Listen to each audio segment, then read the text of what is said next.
అంటే ఇప్పుడు మీరు చూడండి, రైతు భరోసా పథకం. రైతు భరోసా పథకం అనేది తెలంగాణ రాష్ట్రం యొక్క ఒక విధానం. అది ఆ రైతు భరోసా పథకం మీద ఉంటుంది. అదేవిధంగా మీరు చూస్తే విద్యుత్ వాహనాలు మరియు స్టోరేజ్ సాంకేతికతకు సంబంధించి కేటీఆర్ గారు ఉన్నప్పుడు 2023లో ఒక పాలసీ అనేది తీసుకొచ్చారు. అంటే అలాంటి విధానాల మీద ప్రశ్నలు అనేవి మీకు ప్రిలిమ్స్ పరీక్షలో ఉంటాయి. చాలామంది ఏమనుకుంటారు అంటే తెలంగాణకి సంబంధించి ప్రిలిమ్స్ పరీక్షలో చదవక్కర్లేదు, మెయిన్స్ పరీక్షలో చదివితే సరిపోతుంది అనుకుంటారు. కానీ మొన్న మీకు ఓరియంటేషన్ సెషన్లో కూడా చెప్పా, తెలంగాణకి సంబంధించి మీకు ప్రిలిమ్స్ పరీక్షలో కూడా అడుగుతాడు, అవి మీరు చదువుకోవాలి. అంతే తప్ప ప్రిలిమ్స్ పరీక్షలో ఎకానమీ యొక్క కాన్సెప్ట్స్ గురించి చాలా తక్కువ టచ్ చేస్తాడు, ఆర్థిక విధానాలకు సంబంధించి టచ్ చేస్తాడు తప్ప ఆర్థిక అంశాల గురించి టచ్ చేయడు. అదే మెయిన్స్లో అంటే మీకు పేపర్ 4లో 100 మార్కులకు ఉంటుంది. అదేంటి సార్ 150 మార్కులు కదా పేపర్ 4 అంటే? పేపర్ 4లో సెక్షన్ 1 ఏమో మీకు భారతదేశ ఆర్థిక వ్యవస్థ గురించి ఉంటే,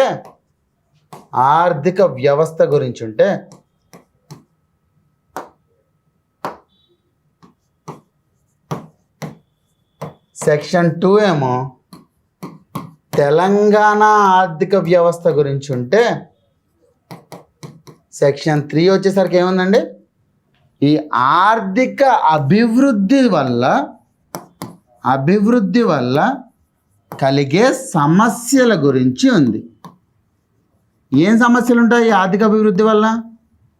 పర్యావరణ సమస్యలు ఉంటాయన్నమాట. అందుకే పేపర్ 4లో 3వ సెక్షన్ అనేది పర్యావరణానికి సంబంధించి, అందువల్ల అది మనకి ఆర్థిక వ్యవస్థలోకి రాదు.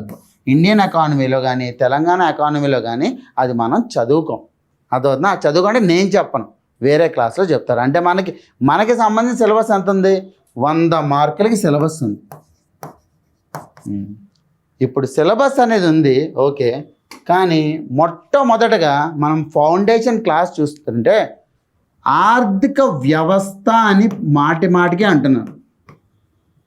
అదేవిధంగా ఆర్థిక వ్యవస్థతో పాటు అర్థశాస్త్రం అని చెప్పి మీకు ఒక పదం చెప్తాను. మనం ఏం చదువుకుంటాం ఎగ్జామ్కి? ఆర్థిక వ్యవస్థ గురించి చదువుకుంటామా, అర్థశాస్త్రం గురించి చదువుకుంటామా? ఆర్థిక వ్యవస్థనా? ఆన్లైన్ స్టూడెంట్స్ ఆర్థిక వ్యవస్థ గురించే చదువుకుంటామా? ఆర్థిక వ్యవస్థ గురించి చదువుకుంటాం, అర్థశాస్త్రం గురించి కానీ ఆర్థిక వ్యవస్థలో అర్థశాస్త్రం యొక్క ప్రతిదీ ఉంటుంది. కానీ ఇవి రెండింటికి తేడా ఏంటి అనేది మొట్టమొదటిగా మనం తెలుసుకోవాలి. ఎకానమిక్స్ అర్థశాస్త్రం అంటే ఏంటి? అర్థశాస్త్రం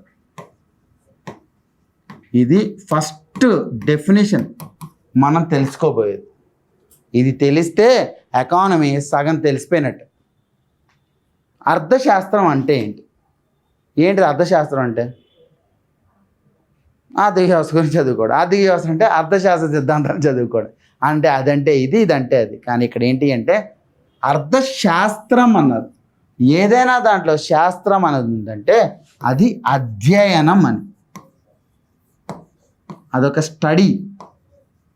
ఇట్ ఈస్ ఎ స్టడీ అనమాట, అధ్యయనం అది. ఓకే, అది మొదటిది. రెండోది ఏంటిది? దేనికి సంబంధించిన అధ్యయనం, దాని యొక్క లక్ష్యం ఏంటిది? సరే, ఏ ఆర్థిక వ్యవస్థ అయినా సరే అసలు అర్థశాస్త్రం ఎందుకు మనకి? ఎకానమీ ఎందుకు చదువుకోవాలి? ఆ ఊరికే టైంపాస్ కాకపోతే ఎకానమీ ఎందుకు చదవాలి? అవసరం ఏంటి? దాని యొక్క ఆవశ్యకత ఏంటి? ఎకానమీ యొక్క ఆవశ్యకత ఏంటి? ఎందుకు? ఇప్పుడు ఎకానమీ ఏం చెప్తున్నారు? 10 మంది ఉంటే 8 పెన్నులు ఉన్నాయి, దానివల్ల డిమాండ్ పెరుగుతుంది, సరఫరా పెంచాలి. ఇవే మాట, డిమాండ్ సరఫరా. అరే దాని బదులు 10 మందికి 10 పెన్నులు సప్లై చేస్తే సరిపోతుంది కదా, అంతేనా? సరే, ఒక 100 కోట్లు అనేది కరెన్సీ అనేది సర్క్యులేట్ అవుతుంది. 100 కోట్ల కరెన్సీ సర్క్యులేట్ అయితే ద్రవ్యోల్బణం అనే అమాంతం పెరిగిపోతుంది. అరే 100 కోట్ల కరెన్సీ సర్క్యులేట్ అయితే ద్రవ్యోల్బణం పెరగని ఏమవుతుంది? మరి ఎందుకు ఆర్థిక వ్యవస్థ అనేది? దాని యొక్క అవసరం ఏంటి అనేది మొదటి ప్రశ్న. ఏంట ఆవశ్యకత? ఎప్పుడైనా ఏం చదువుకున్నా దాని ఆవశ్యకత ఏంటో తెలుసుకోవాలి. సరే, మన భారతదేశంలో కావచ్చు లేదా ప్రపంచంలో కావచ్చు, సహజ వనరులు అనేవి వనరులు అవి పరిమితమా లేదా పరిమితం లేవా? పరిమితమైనా అంటే పరిమితం కావా? సహజ వనరులు అనేవి పరిమితం కావా? భూమి పరిమితమైందా? భూమి పరిమితమైనా కాదా? అంటే భూమి ఏంటి అపరిమితం, అంటే లెక్కలేనంత భూమి ఉందా, లేకపోతే భూమి అనేది పరిమితమైందనా? పరిమితమైంది. సరే, అదేవిధంగా ధనం పరిమితమైందనా అపరిమితమైందనా? ధనం కూడా పరిమితమైంది. అంటే అర్థం ఏంటి, మనకి ఏవైతే వనరులు ఉంటాయో ఆ వనరులు అనేవి పరిమితం అవడం వల్ల అర్థశాస్త్రం యొక్క ఆవశ్యకత వస్తుంది.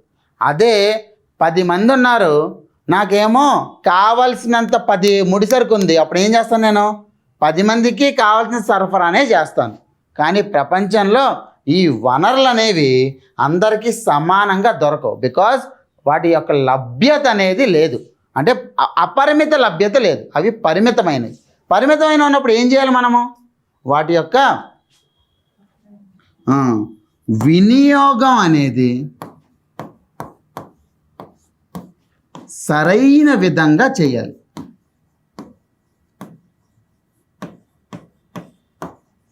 ఏ రకంగా సరైన వినియోగం అవుతుంది? ఎప్పుడైతే ప్రభావవంతమైన వినియోగం చేస్తామో. భూమి 1 ఎకరం ఉంది. భూమి 1 ఎకరం ఉన్నప్పుడు నాకు తిండి వస్తువులు అన్నీ కావాలి, ఆహార ధాన్యాలు అన్నీ కావాలి. నేనేం చేస్తాను, ఆ 1 ఎకరంలోనే ఒక 300 ఒక 1/2 ఎకరం ఏమో నేను వరి పండిస్తాను, ఇంకొక 1/4 ఎకరం ఏమో నేను కూరగాయలు పండిస్తాను, ఇంకొక 1/4 ఎకరం ఏమో నేను పప్పు ధాన్యాలు పండిస్తాను. అంతేనా? అంటే ఉన్నదాన్ని ప్రభావవంతమైన వినియోగం చేసుకోగలగాలి. దానికోసం అర్థశాస్త్రం. ఆ ప్రభావవంతమైన వినియోగం ఎలా తెలుస్తుంది మనకి? ఎంత సరఫరా ఉంటే డిమాండ్కి సరిపోతుంది, ఎంత డిమాండ్ ఉంటే సరఫరా అనేది పెంచవచ్చు, డిమాండ్ పెరిగినప్పుడు సరఫరా ఏ విధంగా పెరుగుతుంది. అర్థమైందా? దీని అంతటికీ ఏం కావాలి? వినియోగం అనేది ప్రభావవంతంగా ఉండాలి. అది దాని యొక్క ఆవశ్యకత, దీని యొక్క ఆవశ్యకత.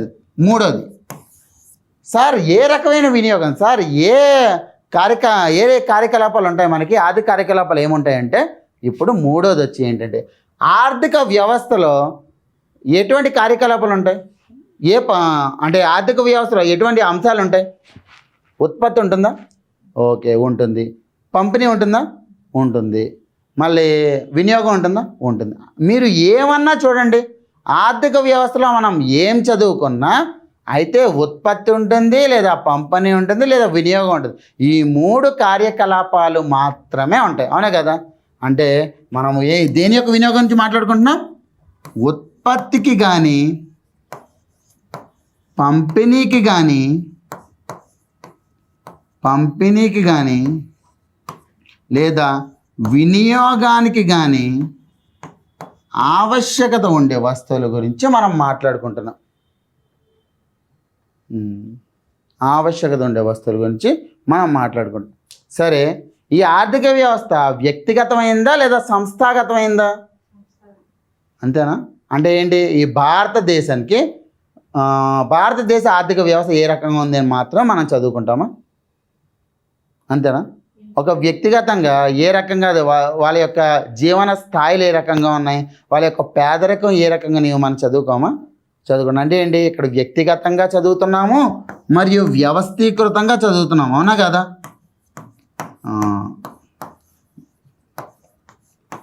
వ్యవస్థీకృతంగా.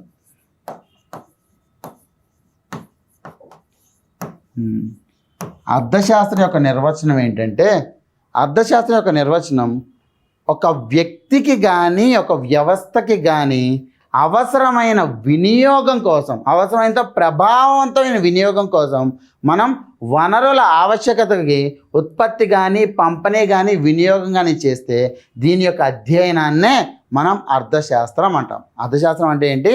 ఉత్పత్తికి, పంపిణీకి, వినియోగానికి ప్రభావవంతమైన వనరుల వినియోగం చేస్తే అది వ్యక్తిగత స్థాయిలో కానీ లేదా వ్యవస్థ స్థాయిలో కానీ అటువంటి అధ్యయనాన్నే మనం అర్థశాస్త్రం అంటాం. నేను ముందు నుంచి చెప్పేది ఏంటి, అర్థశాస్త్రం అనే ఒక అధ్యయనం అని చెప్తున్నా. అంటే ఈ అధ్యయనం అంటే సిద్ధాంతాలు అన్నీ ఉంటాయా? సో ఇదేంటి అంటే థియరీ అనమాట. థియరీ మనకు అవసరమా? ఆ థియరీ మీద ఆర్థిక వ్యవస్థ అనేది ఏంటి, ఇది ప్రాక్టీస్ అన్నమాట. అంటే అర్థశాస్త్ర సిద్ధాంతాలను ఇక్కడ అమలుపరుస్తాం. అర్థశాస్త్ర సిద్ధాంతాలను ఇక్కడ అమలుపరుస్తాం. మనకి ఇప్పుడు సిలబస్లో ఏముంది, ఆర్థిక వ్యవస్థ గురించి చదువుకుంటాం. మీరు ఒకటే గుర్తుపెట్టుకోవాల్సింది, అర్థశాస్త్రం అనేది మనకి సిద్ధాంతాలను ఇస్తుంది. ఆ సిద్ధాంతాలని ఒక వ్యవస్థ పైన అమలుపరిస్తే దాన్నే ఆర్థిక వ్యవస్థ అంటారు. మీరు ఒక్కసారి చూడండి, భారతదేశ జీడిపి ఎంత అనేది ఏంటి మనం చదువుకోవాలా? ఆ జీడిపి ఎలా లెక్కిస్తారు, జీడిపి లెక్కించే పద్ధతులు ఏంటి అనేది ఏంటి, సిద్ధాంతాలు. ఆ సిద్ధాంతాల ప్రకారం మనం దేనికి వర్తింపజేస్తున్నాము, భారతదేశానికి వర్తింపజేస్తున్నాం, తెలంగాణకి వర్తింపజేస్తున్నాం, ఆంధ్రప్రదేశ్కి వర్తింపజేస్తున్నాం, అవునా కదా? అందువల్ల మనం దేని గురించి చదువుకుంటున్నాము, ఆర్థిక వ్యవస్థ గురించి చదువుకుంటున్నాం. ఆర్థిక వ్యవస్థ అంటే ఏం లేదు, అర్థశాస్త్ర సిద్ధాంతాలను ఏదైనా వ్యవస్థకి కానీ అమలు పరిస్తే దాన్నే ఆర్థిక వ్యవస్థ అంటారు. అర్థమైందా? అర్థశాస్త్రం అది ఒక అధ్యయనం. ఉత్పత్తికి కానీ, పంపిణీకి కానీ, వినియోగానికి కానీ, ఈ మూడిటికి ఏవైతే అవసరమో దాని యొక్క ప్రభావవంతమైన వినియోగం కానీ చేసినట్టయితే అది వ్యక్తిగత స్థాయిలో కానీ కావచ్చు, లేదా వ్యవస్థ స్థాయిలో అయినా అవచ్చు. అటువంటి అధ్యయనాన్ని అర్థశాస్త్రం అంటారు. అలాంటి అర్థశాస్త్రాన్ని ఒక వ్యవస్థకి కానీ మనం అమలు పరిస్తే ఆ అర్థశాస్త్ర సిద్ధాంతాలని దాన్ని ఏమంటారు, ఆర్థిక వ్యవస్థ అంటారు. ఈ రెండింటి యొక్క తేడా అర్థమైందా? మనం దేని గురించి చదువుకుంటాం, ఆర్థిక వ్యవస్థ గురించి చదువుకుంటాం. ఈ వ్యవస్థ గురించి చదివేటప్పుడు ఆటోమేటిక్గా సిద్ధాంతాలను చదవాల్సి వస్తుంది. అది గుర్తుపెట్టుకోండి. ఈ రెండింటి యొక్క డెఫినేషన్ మనకు ముఖ్యం.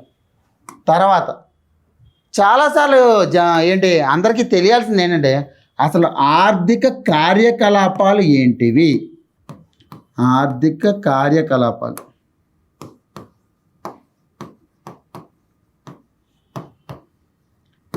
ఎకనామిక్ యాక్టివిటీ అంటారు.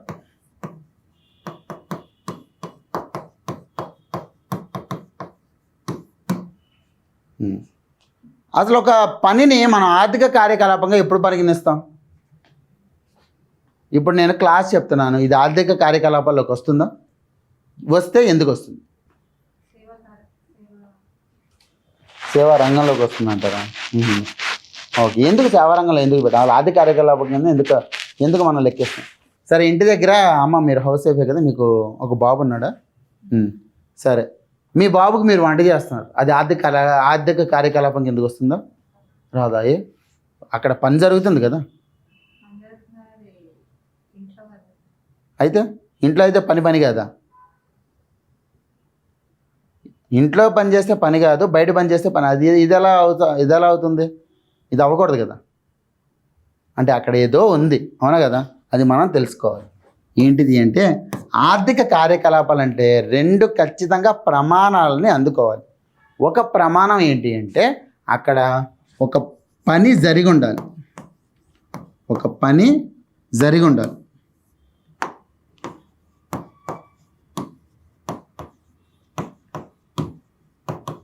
అదే సమయంలో ఆర్థిక లావాదేవీలు అనేవి కూడా ఉండాలి. ఈ రెండిట్లో ఏది లేకపోయినా అప్పుడు అది ఆర్థిక కార్యకలాపాల కింద రాదు. ప్రభుత్వం మనకి పింఛన్లు ఇస్తుంది, అవునా కదా? పింఛన్లు అనేవి ఆర్థిక కార్యకలాపాల కిందకు వస్తాయా? ఎందుకు రావు? ఎందుకంటే ప్రభుత్వం పింఛన్లు అనేవి ఉచితంగా ఇస్తుంది. అక్కడ ఏమైనా పని జరుగుతుందా? జరగట్లేదు. ఇంటి దగ్గర అమ్మ వంట వండుతుంది, అక్కడేంటి పని జరుగుతుంది, కానీ ఆర్థిక లావాదేవీలు ఏం లేవు. అదే నేను ఇప్పుడు క్లాస్ చెప్తున్నానంటే పని చేస్తున్నానా? నాకు పని చేసినా జీతం ఇస్తున్నారా?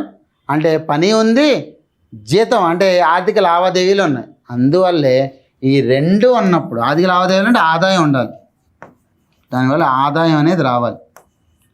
అప్పుడు దాని ఆర్థిక కార్యకలాపాల కింద లెక్కిస్తారనమాట. ఈ 3 బేసిక్. అసలు మనం ఎకానమీ గురించి చదువుకుంటున్నామంటే ఈ 3. అర్థశాస్త్రం అంటే ఏంటి, ఆర్థిక వ్యవస్థ అంటే ఏంటి, ఆర్థిక కార్యకలాపాలు అంటే ఏంటి. ఆర్థిక వ్యవస్థను ఎందుకు చదువుకుంటాం, అర్థశాస్త్రం ఎందుకు చదవం? ఎందుకంటే మనకి పిహెచ్డి ప్రొఫెసర్లు అవ్వక్కర్లేదు. మనం ఒక మంచి సివిల్ సర్వీసెస్ ఆఫీసర్ అవ్వాలి. ఎప్పుడైతే సివిల్ సర్వీసెస్ ఆఫీసర్ అవ్వాలంటే వాళ్ళకి ఏం చేయాలి, ఆంధ్రప్రదేశ్ రాష్ట్రం కానీ తెలంగాణ రాష్ట్రం కానీ వాటి యొక్క ఆర్థిక వ్యవస్థలు ఏ రకంగా పనిచేస్తున్నాయనే తెలియాలి. అందుకే ఇది మాత్రమే చదువుతాం తప్ప, ఆర్థిక వ్యవస్థ గురించి చదువుతాం తప్ప అర్థశాస్త్రం డెప్త్గా వెళ్ళిపోయి చదవం. కానీ ఆర్థిక వ్యవస్థ చదివేటప్పుడు అర్థశాస్త్రం దాన్ని పరిగణిస్తూ చదువుతాం, ఆ తర్వాత దాని యొక్క సిద్ధాంతాలను పరిగణిస్తూ చదువుతాం. అది మొదటిది. రెండోది, సార్ ఏ రకంగా చదవాలి, ఎకానమీ ఏ రకంగా చదవాలి, ఏ రకంగా చదివితే మంచి మార్కులు వస్తాయి.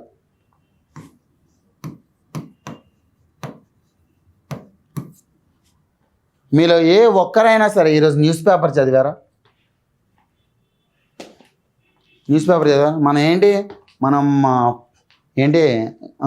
రాష్ట్ర ప్రభుత్వ ఉద్యోగాలకు మనం ప్రిపేర్ అవుతాం. రాష్ట్ర ప్రభుత్వ ఉద్యోగాలు ప్రిపేర్ అవుతున్నప్పుడు రాష్ట్రం ఏ రకంగా ఉంది, మన దేశం ఏ రకంగా ఉందని తెలుసుకోకపోతే ఏ రకమైన ఉద్యోగాలు చేస్తాం మనం? మీరు అది గమనించాలి కదా. మీకు ఏవైనా సరే చరిత్ర కావచ్చు, లేదా జాగ్రఫీ కావచ్చు, లేదా రాజ్యాంగం గురించి కావచ్చు, లేదా ఆర్థిక ఈ ఎకానమీ గురించి, ఈ సబ్జెక్టులు ఎందుకు ఇస్తున్నారు?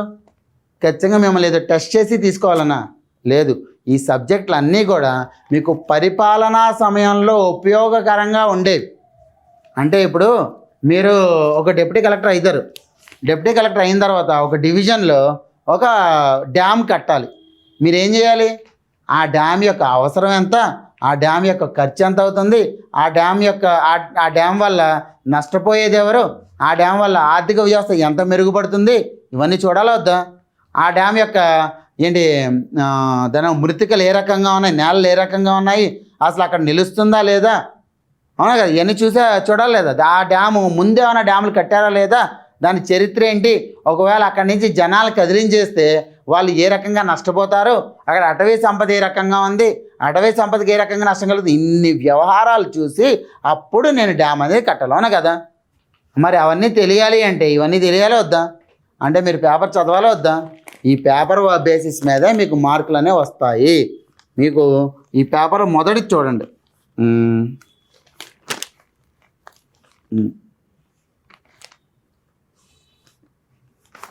ఫస్ట్లోనే ఉంది ఆదిలాబాద్ ఎయిర్పోర్ట్ను అభివృద్ధి చెయ్యండి.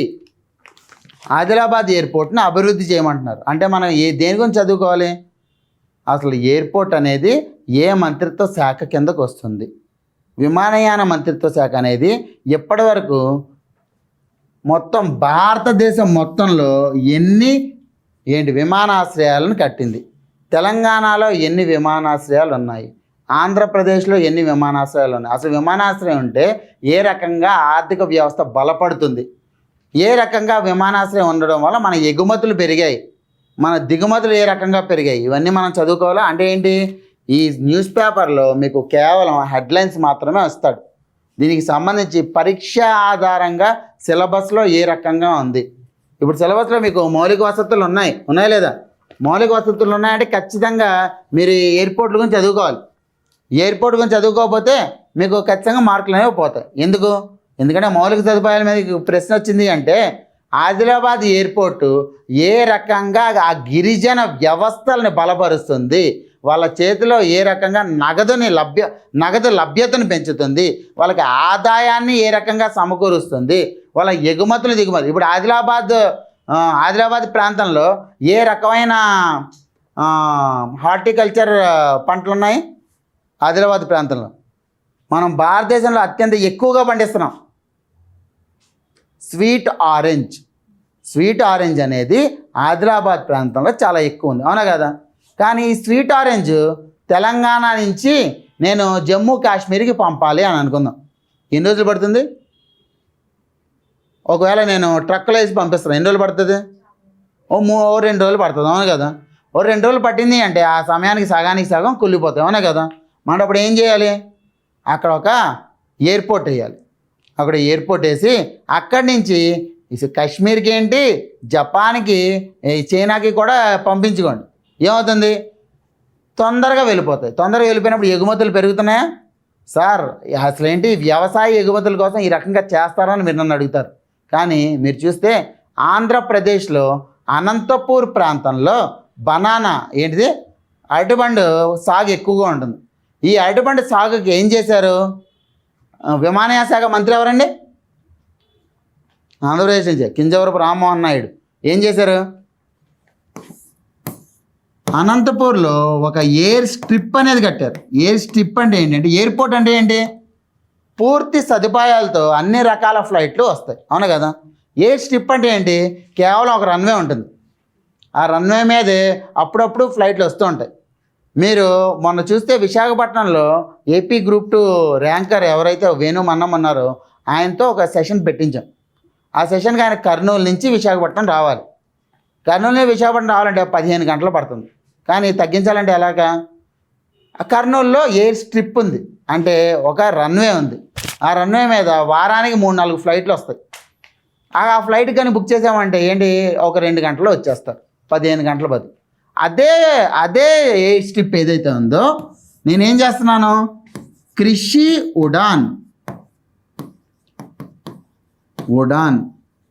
అని చెప్పి ఒక పథకం తీసుకొచ్చాను.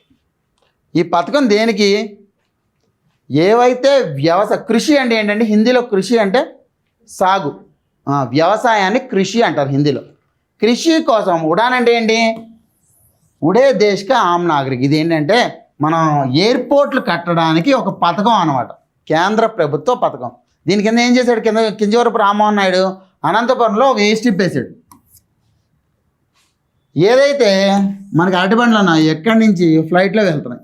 ఇప్పుడు ఎగుమతులు అనేవి అత్యంత ఎక్కువగా ఉన్నాయి. ఎందుకంటే అరటిపండు మహా అయితే 1 రోజు 2 రోజులు తావు కులిపోతుందా లేదా? మరి అలాంటి సమయంలో ఎగుమతులు పెంచాలి అంటే ఈ విమానయాన కార్గో అనేది ఖచ్చితంగా కావాలి, అవునా కదా.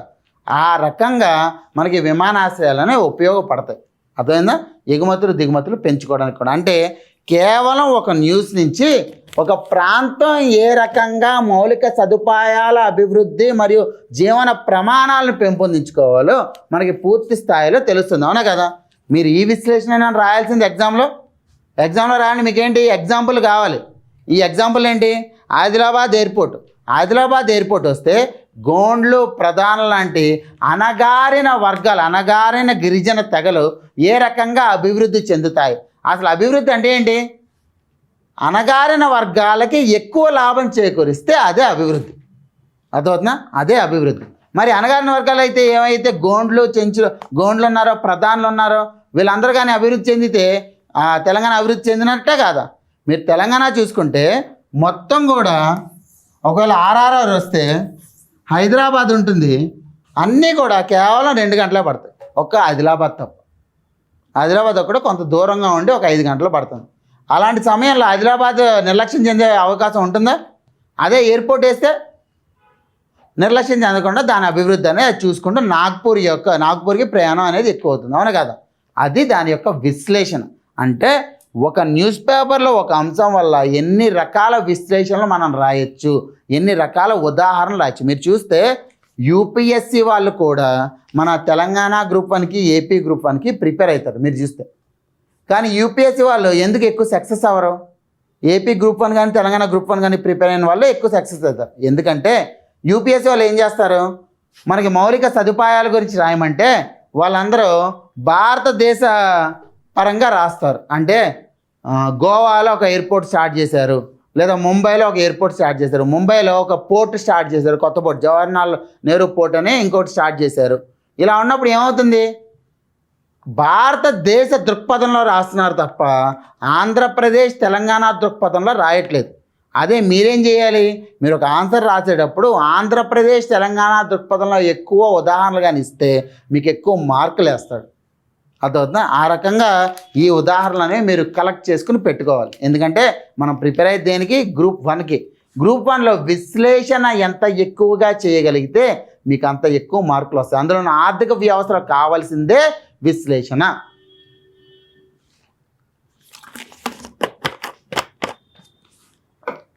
ఒక ఉదాహరణ చూద్దాం. మీరు చూస్తే పేపర్ ఓపెన్ చేయగానే మనకు ఒకటి కనబడతాడు, అతన్నే ట్రంప్ అంటారు. ఎప్పటికప్పుడు ఎలాంటి రకాల నిర్ణయాలు తీసుకుంటాడో తనకే తెలియదు. ఇప్పుడు ట్రంప్ ఏం చేశాడు, అమెరికా ఇరాన్ యుద్ధం మొదలుపెట్టాడు. అవునా, అమెరికా ఇరాన్ మధ్యలో యుద్ధం మొదలుపెట్టాడు. అమెరికా ఇరాన్ యొక్క యుద్ధం అనేది భారతదేశంపై ఏ రకంగా ప్రభావం చూపుతుందో మనకు తెలియాలి. అన్నప్పుడు ఏం చేయాలి, ఒకసారి న్యూస్ చదువుదాం. న్యూస్ ఏంటి అంటే అమెరికా ఇరాన్ యుద్ధం మొదలైంది. ఇది న్యూస్. ఎందుకు చెప్తున్నాను ఇది, ఆర్థిక వ్యవస్థకి ఎకానమీకి ఏ రకంగా లింక్ చేసుకుంటూ చదవాలి. విశ్లేషణ అనేది వేరే సబ్జెక్టులకు ఏ రకంగా ఉంటుందో నాకు తెలియదు, కానీ ఎకానమీకి మాత్రం మీరు ఎంత ఎక్కువ విశ్లేషణ చేసి ఎంత ఎక్కువ ఎగ్జాంపుల్ రాయగలుగుతారో మీకు అంత ఎక్కువ మార్కులు వస్తాయి. అదా ఇప్పుడు మీరు చూడండి, అమెరికా ఇరాన్ యుద్ధం మొదలైంది. ఇరాన్ ఏం చేసింది, హార్ముజ్ జలసంధిని మూసేసింది. హార్ముజ్ జలసంధిని మూసేసింది. హార్ముజ్ జలసంధి మూసేయడం మనకేంటి నష్టం ఏంటి అంటే, గల్ఫ్ దేశాల నుంచి మనకి కానీ దిగుమతులు రావాలి అంటే ఈ హార్ముజ్ జలసంధి గుండానే రావాలి. ఎప్పుడైతే హార్ముజ్ జలసంధి గుండా మనకి దిగుమతులు రావాలి అని చెప్పామో, ఈ హార్ముజ్ జలసంధి మూసేశారు. అలాంటప్పుడు ఏంటి, దిగుమతులు ఆగిపోతాయి లేదా? ఈ దిగుమతుల్లో ఎక్కువ మేర దిగుమతులు గల్ఫ్ దేశాల నుంచి ఏం చేసుకుంటాం మనం, పెట్రోల్ ఉత్పత్తులు, అంతేనా? ఎప్పుడైతే పెట్రోల్ ఉత్పత్తులు అనేవి దిగుమతులు తగ్గిపోయాయో ఆటోమేటిక్గా పెట్రోల్ ధరలు ఏమవుతాయి, పెరిగిపోతాయి. ఎప్పుడైతే పెట్రోల్ ధరలు పెరిగిపోయాయో రవాణా సదుపాయాల ధరలు ఏమవుతాయి, ఎందుకంటే రవాణా ప్రతిదీ కూడా పెట్రోల్ ఆధారంగానే ఉంటుంది. అవునా కదా, రవాణా అనేది పెరిగిపోయింది. ఎప్పుడైతే రవాణా ఖర్చు పెరిగిపోయిందో ఉత్పత్తి ఏమవుతుందో, ఉత్పత్తి ఖర్చు పెరిగిపోతుంది. ఎప్పుడైతే ఉత్పత్తి ఖర్చు పెరిగిపోతుందో ఆటోమేటిక్గా జనాల యొక్క కొనుగోలు శక్తి ఏమవుతుంది, తగ్గిపోతుంది. ఎందుకంటే ఉత్పత్తి ఖర్చు పెరిగిపోయింది కదా. ఉత్పత్తి ఖర్చు పెరిగిపోతే ఇది 10 రూపాయలకి అమ్మాల్సింది, ఇది 10 రూపాయలకి అమ్మాల్సింది 15 రూపాయలకి అమ్ముతాడు. అవునా కదా, ఎందుకంటే ఖర్చులు పెరిగిపోయినాయి. అంటే దీనివల్ల కొనుగోలు శక్తి తగ్గిపోతుందా లేదా? ఎప్పుడైతే కొనుగోలు శక్తి తగ్గిపోతుందో అప్పుడు రూపాయి విలువ ఏమవుతుంది, అలా పతనం అయిపోతూ వెళ్తుంది. అవునా కదా, అంటే ఎక్కడో ఒకడికి ఖాళీ ఒక యుద్ధం మొదలు పెడితే మనకి అది ప్రభావం చూపింది. ఈ ప్రభావాన్ని పూర్తిగా విశ్లేషించి మీరు ఈ ప్రభావాన్ని రాయాలి ఎగ్జామ్లో. ఇది మనకి ఎకానమీలో కావాల్సింది. అర్థమైందా మీకు? అది ఇది మనం కరెంట్ అఫైర్స్ గురించి మాట్లాడుకుంటాం. మనం న్యూస్ పేపర్ అనేది చదువుతాం. ఏ రకంగా చదువుతాము, గ్రూప్ 2లో ఒక విధంగా చదువుతారు. గ్రూప్ 1లో ఏంటి అంటే మీరు ఏ నోట్స్ ఏ రకంగా చేసుకున్నా నాకు సంబంధం లేదు. ఎకానమీ నోట్స్ మాత్రము ఇది ఒక పేజ్, మీకు ఈ పేజ్లో ఈ రకంగా మీరు లైన్ కొట్టుకోవాలి. ఏ రకంగా లైన్ కొడతారు, ఇక్కడేమో నేను చెప్పిన కాన్సెప్ట్ రాస్తారు. జాతీయ ఆదాయం గురించి మీకు చెప్పాను. జాతీయ ఆదాయం చెప్పినప్పుడు మీరు జాతీయ ఆదాయం కాన్సెప్ట్ ఇక్కడ రాసుకుంటారు. అదే సమయానికి ఒక వారం క్రితం జాతీయ ఆదాయం యొక్క తాత్కాలిక అంచనాలు అనేవి మనకి విడుదల చేశారు. ఎప్పుడైతే తాత్కాలిక అంచనాలను విడుదల చేశారో అది లేటెస్ట్ డేటానేనా, మరి ఆ డేటా ఎక్కడ ఒకటి రాసుకోవాలా అన్నప్పుడు ఏం చేస్తాను, నేను ఇక్కడ డేటా అని చెప్పి పెట్టి ఇక్కడ దాని యొక్క డేటా రాసుకుంటాను. అదే సమయానికి జాతీయ ఆదాయానికి సంబంధించి ఆధారిత సంవత్సరాన్ని మార్చారు అని చెప్తారు. అంటే కొంత ఒక కరెంట్ అఫైర్. అవునా కదా, ఈ కరెంట్ అఫైర్స్ ఏం చేస్తాను, ఎక్కడ రాసుకుంటాను కింద. ఇక్కడేమో ఇటీవల డేటా ఏదైతే ఉందో ఇటీవల డేటా ఇక్కడ రాస్తాను, ఇక్కడేమో కరెంట్ అఫైర్స్ రాస్తాను. అంటే ఏంటి, ఒక కాన్సెప్ట్కి సంబంధించి మీకు ఆన్సర్ రాయడానికి ఏ రకమైన డేటా కావాలి, ఏ రకమైన కరెంట్ అఫైర్స్ కావాలి, ఏ రకమైన కాన్సెప్ట్ కావాలి, 3 ఒకే చోట ఉన్నాయా? ఎప్పుడైతే 3 ఒకే చోట ఉంటాయో మీ విశ్లేషణ పెరుగుతుందా? ఎప్పుడైతే విశ్లేషణ పెరిగిందో అదే రిపీటెడ్గా రివిజన్ చేస్తే ఏమవుతుంది, అదే ఆన్సర్ అనేది రాస్తారు. అందువల్లే మీ నోట్స్ ఎప్పుడూ ఈ రకంగా ఉండాలి. నేను ప్రతిరోజు కూడా మీకు ఏం కరెంట్ అఫైర్స్ ఉన్నాయని మాట్లాడతా, అది మీరు ఏం చేయాలి, నోట్స్లో ఈ పక్కన రాసుకోవాలన్నమాట. ఏం కరెంట్ అఫైర్స్ ఉన్నాయి ఏంటి అనేది. అర్థమైందా? అది ఈ రకంగా నోట్స్ అనేది చేసుకోవాలి. తర్వాత ఈ న్యూస్ పేపర్లో మీకు ఏది అవసరం అంటే ఎకానమీ పరంగా చాలాసార్లు మనం ఏం చేస్తామంటే న్యూస్ పేపర్లో ఛాంపియన్ పేజ్ దగ్గరికి లాగిపోతాం. మీరు న్యూస్ పేపర్ అనగానే ఏదైనా సరే చదవచ్చు. తెలంగాణ టుడే అయినా చదవచ్చు, సాక్షి అయినా చదవచ్చు, ఈనాడు అయినా చదవచ్చు. కొంతమంది ఎవరన్నా హిందూ పేపర్ చదివితే హిందూ పేపర్ చదవచ్చు. మీకు నచ్చిన పేపర్ ఏదో ఒకటి చదవండి, అన్నీ అవసరం లేదు. ఏదో ఒకటి చదివి ఆ పేపర్ ఎందుకు చదువుతారు? ఏదో జరిగింది. పేపర్ అంటే ఏంటి? న్యూస్ పేపర్ అంటే ఏదో జరిగింది, వాడు రిపోర్ట్ రాశాడు, అంతేనా? ఆ రిపోర్ట్ తీసుకుంటాను. ఏడాదిలో నికర ఐటీ ఉద్యోగాలు 2000, ఇది వాళ్ళ బిజినెస్ పేజ్లో ఇచ్చాడు. నేనేం చేస్తాను, ఇది హైటింగ్ చదువుకుంటా, చదివి ఆర్టికల్ చదువుతా. అంటే ఐటీ ఉద్యోగాలు ఎందుకు పెరుగుంటాయి అని నేను చూస్తా. ఐటీ ఉద్యోగాలు ఎందుకు పెరుగుంటాయి? ఎందుకు అంటే చాలామంది ఇదివరకు ఐటీ అంటే ఏదైతే బేసిక్ సి ప్లస్ జావా లాంటివి ఉన్నాయో అవి వదిలేసి డేటా సైన్స్కి సంబంధించి ఏంటిది పైథాన్ ఇలాంటివి నేర్చుకుని ఆర్టిఫిషియల్ ఇంటెలిజెన్స్ అంటే కృత్రిమ మేధస్సు గురించి నేర్చుకున్నారు. అలాంటి వాళ్ళకి ఉద్యోగాలు పెరుగుతున్నాయి అని చెప్పి నేను ఒక విశ్లేషణ చేసుకోవచ్చా? ఆ విశ్లేషణకు సంబంధించి ఏదైనా నివేదిక ఉందో లేదో చూసుకుంటా. అంటే నేను ఏం చేస్తున్నాను, ఒక రిపోర్ట్ తీసుకుంటున్నాను, ఒక ఆర్టికల్ తీసుకుంటున్నాను, దీని యొక్క బ్యాక్గ్రౌండ్కి వెళ్ళి చదువుకుంటున్నాను. సో మీరు ఎప్పుడైనా సరే ఏదైనా ఆర్టికల్ చదివారు అంటే ఈ ఆర్టికల్ ఇంపార్టెంట్ కాదు మీకు, దీని యొక్క బ్యాక్గ్రౌండ్ కరెంట్ అఫైర్స్ ఆధారంగా. అంటే బ్యాక్గ్రౌండ్ ఏంటి? Current affairs. ఇప్పుడు ఈ ఐటీ ఉద్యోగాలు ఉంది, బ్యాక్గ్రౌండ్కి వెళ్తే ఐటీ ఉద్యోగాలు ఎందుకు పెరిగాయి, మీకు టాపిక్ ఉంది. ఏంటిది? పేదరిక నిర్మూలన మరియు నిరుద్యోగిత. ఈ పేదరిక నిర్మూలన నిరుద్యోగిత తెలియాలి అంటే అసలు నిరుద్యోగిత ఎందుకు తగ్గింది అనేది తెలియాలి, అవునా కదా? ఆ తగ్గింది అంటే దీనికి కారణాలు ఏంటో వెతుక్కోవాలి. ఆ కారణాలే మీరు ఎగ్జామ్లో రాస్తారు. అదే మీకు అవసరం అన్నమాట. అంటే ఏంటి, న్యూస్ అనేది మీకు పైన కనపడే డొల్ల, కరెంట్ అఫైర్స్ అని మీరు ఎగ్జామ్కి ఏ రకమైన కరెంట్ అఫైర్, ఎగ్జామ్కి ఏ రకమైన టాపిక్స్ అవసరమో దాని కింద దాకా వచ్చేస్తారు. అది కరెంట్ అఫైర్స్. తేడా ఉంది న్యూస్కి కరెంట్ అఫైర్స్. మీరు కరెంట్ అఫైర్స్ రాసుకుంటారు, న్యూస్ కాదు. ఈ కరెంట్ అఫైర్స్ కూడా బిజినెస్ పేజ్. ఏ పేపర్ చదువుతున్నా సరే ఈ బిజినెస్ పేజ్ చదవకుండా మీరు ముందుకు వెళ్ళరు. ఈ బిజినెస్ పేజ్ ఖచ్చితంగా చదవాలి. దీంట్లో ప్రతిరోజు కూడా మనకి అవసరమైనవే ఇస్తాడు. సూచీలకు చమురు లాభాలు. చమురు తగ్గింది, చమురు తగ్గినప్పుడు ఏంటి ఏమవుతాయి? చమురు తగ్గింది, చమురు తగ్గినప్పుడు పెట్టుబడులు పెరుగుతాయి తగ్గుతాయా? పెట్టుబడులు పెరుగుతాయి. ఎందుకు పెరుగుతాయి? చమురు ధరలు తగ్గినాయి అంటే జనాజీలో డబ్బులు ఉన్నాయా లేదా? డబ్బులు ఉన్నప్పుడు పెట్టుబడులు ఎక్కువ పెడతారు లేదా? అంతే కదా. అది తెలియాలి అంటే ఇది చదవాలి, అంతే. ఈ పేపర్ అంతా కూడా మీరు ప్రతిరోజు చదవాలి, నన్ను డౌట్లు అడుగుతూ ఉండాలి. అది గుర్తుపెట్టుకోండి. అదేనా, న్యూస్ పేపర్ చదవకుండా ముందుకి వెళ్ళకూడదు, అది మీరు గుర్తుపెట్టుకుని వెళ్ళాలి. ఓకేనా?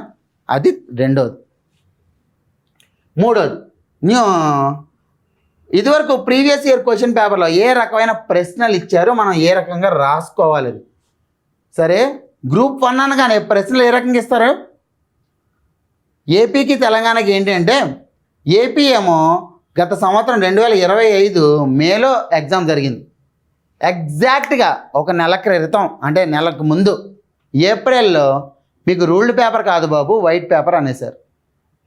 అంటే ఎప్పుడైతే వైట్ పేపర్ బుక్లెట్ అవుతుందో ఏమవుతుంది, మన రాత అనేది ఎంత నీట్గా ఉంటే అంత బాగుంటుంది, అవునా కదా? రాత అనేది బాగుంది, బాగానే ఉంది. దాంతోపాటు మన ప్రజెంటేషన్ కూడా బాగుండాలి కదా. ఎకానమీలో ప్రజెంటేషన్ ఎంత బాగుంటే మీ ఆన్సర్ అంత బాగుంటుంది. ప్రజెంటేషన్ అంటే ఏంటి సార్?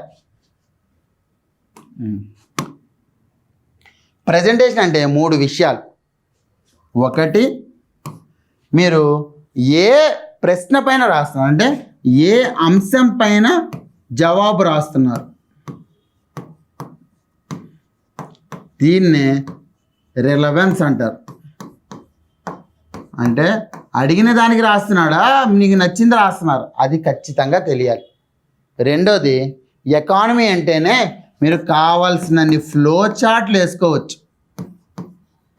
నేను ఇందాక చెప్పాను, అమెరికా ఇరాన్ యుద్ధం వల్ల ఏ రకంగా మన దిగుమతులు అనేవి ప్రభావం చెందాయి అని, అవునా? ఈ అమెరికా ఇరాన్ యుద్ధం వల్ల ఏ రకంగా రూపాయి విలువ పడిపోయిందని చెప్పాను. మీరేం చేస్తారు, ఇలాగ పెట్టి ఫ్లో చార్ట్లకి ఇస్తారు. సాధారణంగా ఏంటి అంటే తెలుగు మీడియం వాళ్ళకి ఒక ఇబ్బంది ఏంటి, స్పీడ్ అనేది సరిపోదు. 15కు 15 ప్రశ్నలు కానీ మీరు రాయగలిగితే మిమ్మల్ని ఆపేవాడు ఉండడు. 5 పేపర్లు కావచ్చు, 6 పేపర్లు కావచ్చు, 15కు 15 ప్రశ్నలు మీరు రాయాలి. అంటే ఏంటి, సాధారణంగా మనకు ఒక టెండెన్సీ ఏముంటుందంటే పేరాల్లో రాయాలి.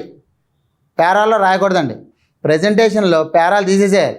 కేవలం పాయింట్లు లేదా ఫ్లో చార్ట్లు. ఫ్లో చార్ట్లు ఎందుకు వేస్తారు? టైం సేవ్ చేసుకోవడానికి. నేను మీకు ఫ్లో చార్ట్ల రూపంలో చెప్పాను అనుకోండి, వాడికి ఈజీగా తొందరగా అర్థమవుతుంది, అవునా కదా? అందుకే కదా వైట్ పేపర్ ఇచ్చిందాడు. వైట్ పేపర్ ఇచ్చినప్పుడు వాడికి ఇంకా బాగా కనిపిస్తుంది ఫ్లో చార్ట్ అనేది, అవునా? దీంతో పాటు కరెంట్ అఫైర్స్ మరియు డేటా, ఈ 3 పెట్టుకొని రాయాలి మీరు ఎప్పుడు కూడా answer. Current affairs, data. Sir అంటే మనకు అడిగే ప్రశ్నలు అన్నీ కూడా ఏంటి కరెంట్ అఫైర్స్ నుంచి అడుగుతాడు సార్ అంటే, మీకు ఒకటే గుర్తుపెట్టుకోవాలి, ఎకానమీ కావచ్చు ఏ సబ్జెక్ట్ అయినా సరే ప్రశ్న ఎప్పుడూ స్టాటిక్గానే ఉంటుంది. అంటే ప్రశ్న ఎప్పుడూ కూడా సాధారణంగా ఉంటుంది, కానీ మన సమాధానం అనేది ఎప్పటికప్పుడు అప్డేట్ అవుతూ ఉండాలి. మీకు ఒక ఎగ్జాంపుల్ చెప్తాను. ఐన్స్టీన్ ఉన్నాడు. ఐన్స్టీన్ ఈ సంవత్సరం వాళ్ళ స్టూడెంట్స్కి ఎగ్జామ్ పెట్టాడు. జనాలందరూ బాగా రాశారు. వాళ్ళ పిఏ కూడా అమ్మయ్య సాటిస్ఫై అయ్యాడు.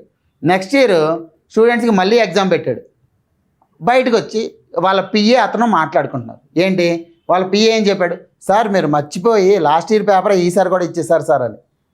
అప్పుడు ఐన్స్టీన్ ఏం చెప్పాడు, నేనేం మర్చిపోలేదు, పేపర్ అనేది అదే అయినా సరే ఆన్సర్లు అనేవి మారుతాయి. ఎందుకు మారుతాయి? ఎందుకంటే ఎప్పుడూ కూడా కొత్తవైన దాని ఆవిష్కరణలు అనేవి వస్తూనే ఉంటాయి. అది ఆయన ఉద్దేశం, అవునా?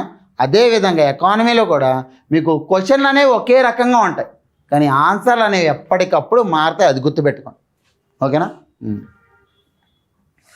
ఇప్పుడు చూడండి,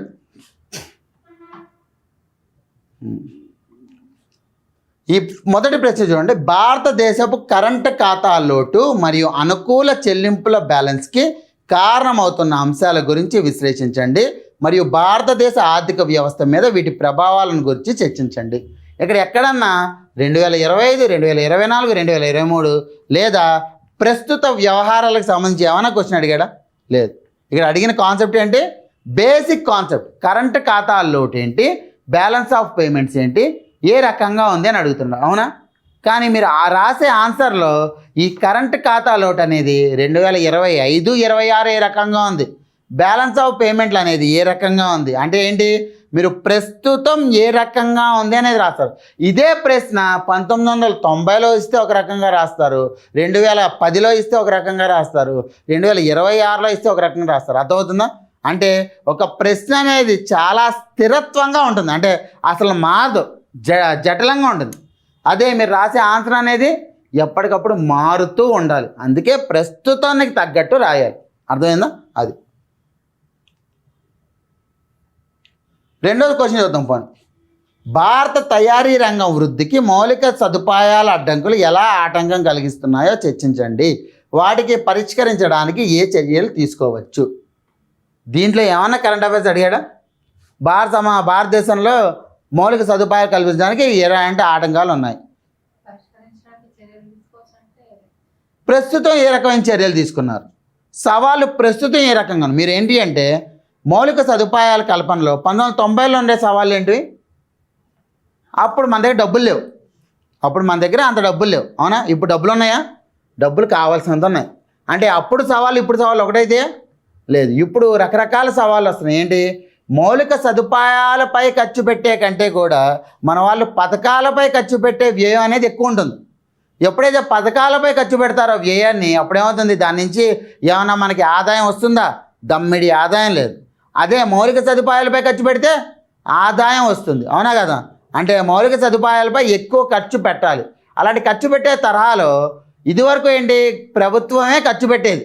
ఇప్పుడేంటి, పిపిపి, పబ్లిక్ ప్రైవేట్ భాగస్వామ్యం. అంటే మెట్రో రైలు కట్టాలి తెలంగాణ ప్రభుత్వం. ఏం చేయాలి తెలంగాణ ప్రభుత్వం?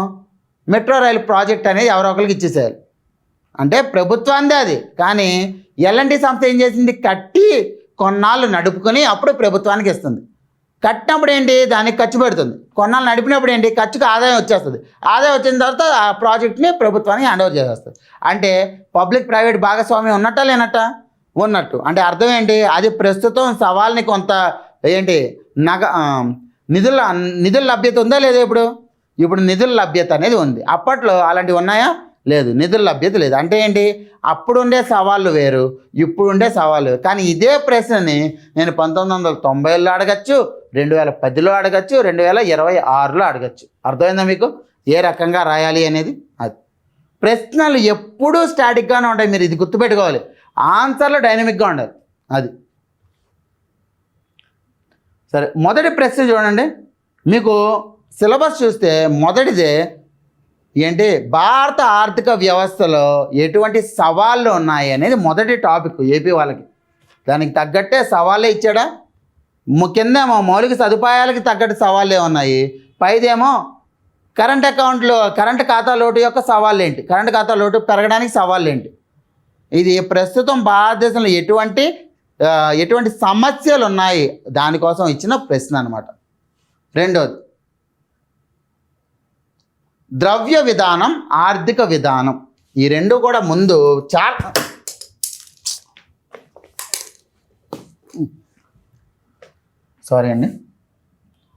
ద్రవ్య విధానం, ఆర్థిక విధానం. మనం ఆర్థిక వ్యవస్థ ఎకానమీ గురించి తెలుసుకునేటప్పుడు ఈ రెండు కూడా తెలుసుకోవాలి. ఫస్ట్ది బేసిక్ టెర్మినాలజీ. అది ద్రవ్యం అంటే ఏంటండి అమ్మా? మనీ. ద్రవ్యం అంటే ఏం లేదు, మనీ. ద్రవ్య విధానం ఉంది, ఆర్థిక విధానం ఉంది.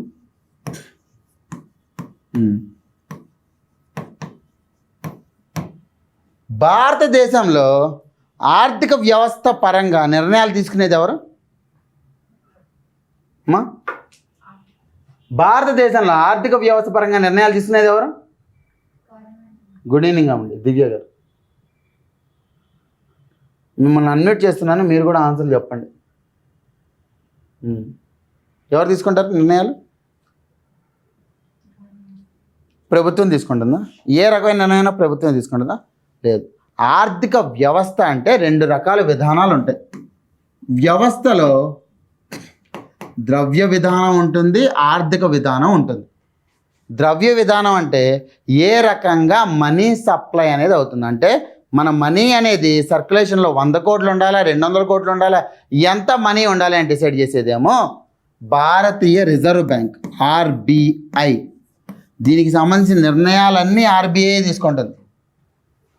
జియోమి అని ఆయన మీరు మాట్లాడండి, డైరెక్ట్గా అన్మ్యూట్ చేసుకుని మాట్లాడండి. నేను వెనక్కి తిరిగి చూడలేను, అందుకే మిమ్మల్ని అన్మ్యూట్ చేశాను. రెండోది ఆర్థిక విధానం. అదేవిధంగా ద్రవ్య సరఫరానే కాకుండా భారతదేశంలో ఇంకొకటి ఉంది, ఆదాయ వ్యయ పద్దు. అంటే మనకి ఏదో ఒక ట్రెజరీ ఉంటుందా? ట్రెజరీ అంటే ఏంటి? మన యొక్క ఖజానా.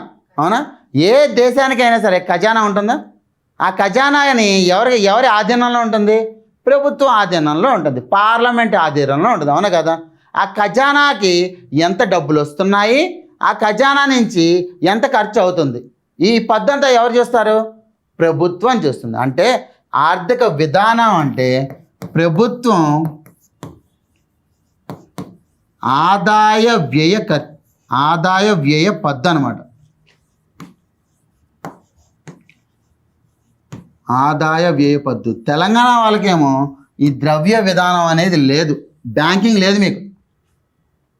ఏపీ వాళ్ళకి ద్రవ్య విధానం ఉంది, బ్యాంకింగ్ ఉంది, అదేవిధంగా ఆర్థిక విధానం కూడా ఉంది. ఆర్థిక విధానం అంటే ఏంటి? మన ఖజానా నుంచి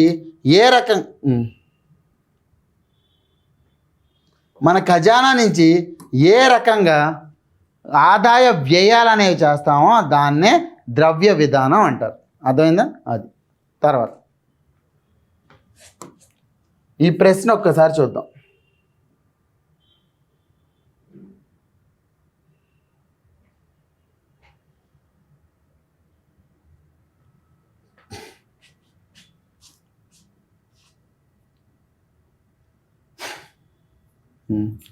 మీరు చూస్తే తెలంగాణ గ్రూప్ 2లో బ్యాంకింగ్ లేదు, ఆంధ్రప్రదేశ్ గ్రూప్ 2లో బ్యాంకింగ్ ఉంది, అదేవిధంగా ఫిజికల్ పాలసీ అంటే ద్రవ్య విధానం, ఆర్థిక విధానం రెండు ఉన్నాయి. కానీ తెలంగాణ గ్రూప్ 1లో మాత్రము బ్యాంకింగ్ ఉంది. అంటే మీరేంటి, బ్యాంకింగ్ చదువుకోవాలి, ఆర్థిక విధానము చదువుకోవాలి. గ్రూప్ 1లో ఉంటుంది, గ్రూప్ 2లో ఉండదు. మీరు గ్రూప్ 2 కూడా రాసే లెక్క అయితే మీరు ద్రవ్య విధానానికి అంత ప్రాముఖ్యత ఇవ్వాల్సిన అవసరం లేదు. అదే గ్రూప్ 1 రాయాలి అంటే ఖచ్చితంగా ద్రవ్య విధానం గురించి రాసుకోవాలి. అర్థమవుతుందా? ఈ రెండు కూడా మనం క్లాస్లో మాట్లాడుకుంటాం. తర్వాత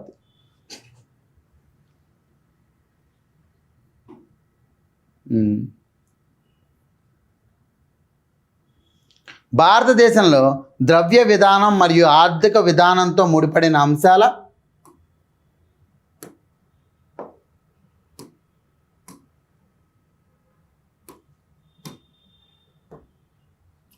భారతదేశంలో ద్రవ్య విధానం మరియు ఆర్థిక విధానంతో ముడిపడిన కీలక అంశాల గురించి చర్చించండి మరియు వనరుల సమీకరణ ద్రవ్యోల్బణం నిర్వహణలో వాటి పాత్రను మూల్యాంకనం చేయండి. మనం ఇప్పుడే మాట్లాడుకున్న ద్రవ్య విధానం అంటే ఏంటి? ఏదైతే ద్రవ్య సరఫరా అవుతుందో ఆ సరఫరాకి నిర్ణయాలు తీసుకునేదే ద్రవ్య విధానం. అది ఎవరు తీసుకుంటారు? ఆర్బీఐ తీసుకుంటుంది. ద్రవ్య సరఫరాని ఎందుకు నియంత్రించాలి? ఎందుకంటే ఎప్పుడైనా సరే ఏంటి మనీ అనేది ఎక్కువ సరఫరా అయింది అంటే ఏమవుతుంది? జనాల చేతిలో డబ్బులు ఎక్కువ ఉంటాయి. ఎప్పుడైతే జనాల చేతిలో డబ్బులు ఎక్కువ ఉంటాయో ఆ కరెన్సీ యొక్క విలువ ఏమవుతుంది? ఆ విలువ అనేది పడిపోతుంది. ఎప్పుడైతే కరెన్సీ విలువ పడిపోతుందో మన కొనుగోలు శక్తి ఏమవుతుంది? కొనుగోలు శక్తి కూడా పడిపోతుంది. కరెన్సీ విలువ పడిపోయింది. ఈ పెన్ను సాధారణంగా నాకు $1కి రావాలి. $1 అంటే 10 రూపాయలు అనుకుందాం ముందు. ఎప్పుడైతే రూపాయి విలువ పడిపోయిందో $1 అంటే ఎంత? 20 రూపాయలు అయిపోయింది అని అనుకుందాం. అంటే ఏంటి అర్థం? నేను 10 రూపాయలు పెట్టాల్సింది ఈ పెన్ను కొనడానికి 20 రూపాయలు పెడుతున్నాను. అంటే అర్థం ఏంటి? నా కరెన్సీ యొక్క విలువ పడిపోయింది. నా కరెన్సీ యొక్క విలువ ఎందుకు పడిపోయింది? ఎందుకంటే ద్రవ్య సరఫరా అనేది ఎక్కువైంది. ఈ ద్రవ్య సరఫరాని నియంత్రించడానికే ఆర్బీఐ అనేది విధానాలు అనేవి తీసుకొస్తుంది. రూపాయి అనేది సరైన సరఫరా ఉండాలి, డాలర్ లభ్యత ఎక్కువ ఉండాలి. అప్పుడు మాత్రమే మన భారతదేశ ఆర్థిక వ్యవస్థలో సరైన ద్రవ్య సరఫరా ఉంటుంది. దానికి ఒకటి తీసుకొస్తారు, మనీ మల్టిప్లయర్ అని. ఈ మనీ మల్టిప్లయర్ గురించి మనం క్లాస్లో మాట్లాడుకుందాం. మీకు ద్రవ్య విధానం అక్కడి వరకు చాలు. అదే ఆర్థిక విధానం. అసలు ఆర్థిక విధానంలో ఏ రకమైన చర్యలు ఉంటాయి? ఆదాయం కలగాలంటే ప్రభుత్వానికి ఏ రకమైన చర్యలు తీసుకోవాలి? ఆదాయం పెరగాలి అంటే ప్రభుత్వానికి ఆదాయం ఎలా పెరుగుతుంది? ప్రభుత్వానికి ఆదాయం ఎలా పెరుగుతుంది? ప్రభుత్వానికి ఆదాయం యొక్క వనరులు ఏంటివి? ఆదాయ వనరులు ఏంటివి ప్రభుత్వానికి?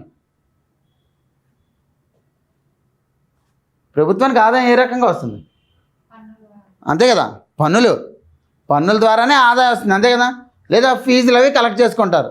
ఇప్పుడు పన్నుల ఆదాయం పెరగాలి అంటే పన్నుల రేట్లను పెంచాలి, అంతేనా? ఒకవేళ పన్నుల రేటు పెంచితే పన్ను చెల్లించాల్సిన వాళ్ళు చెల్లిస్తారా లేదా ఎగవేస్తారా? కొంతమంది పన్నులు ఎగవేత చేసే అవకాశం ఉంటుంది, అవునా కదా. అంటే మరీ ఎక్కువ ఉండకూడదు, మరీ తక్కువ ఉండకూడదు. లేబర్ వక్రరేఖ ప్రకారం ఎంత ఉండాలో అంత ఉండాలి. అంతకంటే పెంచాము అంటే పన్ను ఆదాయం తగ్గిపోతుంది, అవునా. ఈ నిర్ణయాలు తీసుకునేది ఎవరు? పన్ను ఎంత ఉండాలి, పన్ను ఆదాయం ఎంత ఉంది, ఏ ఖజానా నుంచి ఖర్చు చేయాలి, ఎంత ఖర్చు చేయాలి, ఆ ఖర్చు చేసిన దానికి పద్దు పార్లమెంట్లో ఎవరు ప్రవేశపెడతారు, ఇవంతా కూడా ప్రభుత్వ నిర్ణయాలు, అవునా కదా. ఈ ప్రభుత్వ నిర్ణయాలన్నీ కూడా తీసుకునేది దేని కింద? ఆర్థిక విధానాల కింద, అర్థమవుతుందా.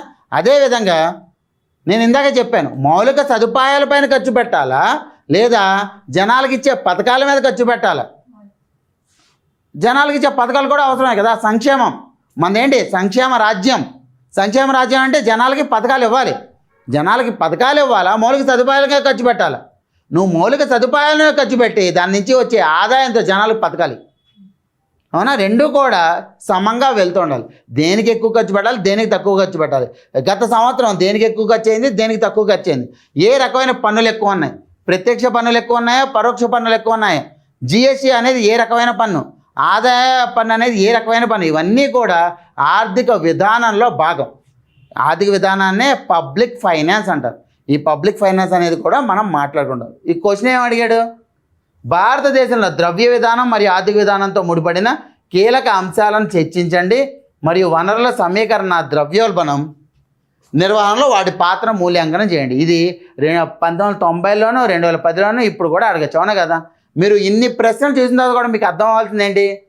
ప్రశ్నలు ఎప్పుడూ స్టాటిక్గానే ఉంటాయి, కానీ రాసే ఆన్సర్లు అనేది ఎప్పటికప్పుడు డైనమిక్గా ఉండాలి. అంటే ప్రస్తుత కరెంట్ అఫైర్స్ ఆధారంగా రాయాలి, అది మీరు గుర్తుపెట్టుకోవాలి, అదేనా. ఇప్పుడు తెలంగాణ వచ్చేద్దాం.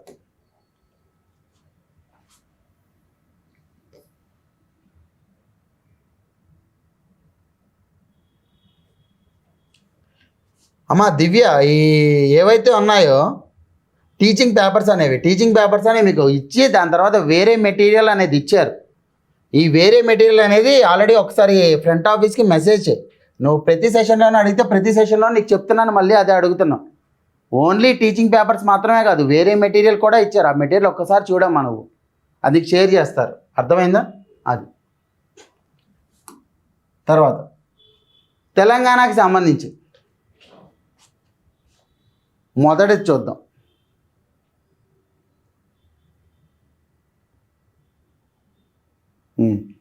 2022 నాటికి భారతదేశంలో వ్యవసాయదారుల ఆదాయాన్ని రెట్టింపు చేయాలనే విధానపరమైన లక్ష్యాన్ని ఏ మేరకు సాధించడం జరిగింది పరిశీలించము. అంటే ఇదేంటిది? వ్యవసాయ రంగంలో కనీస మద్దతు ధరను ఇస్తూ ఉంటారు.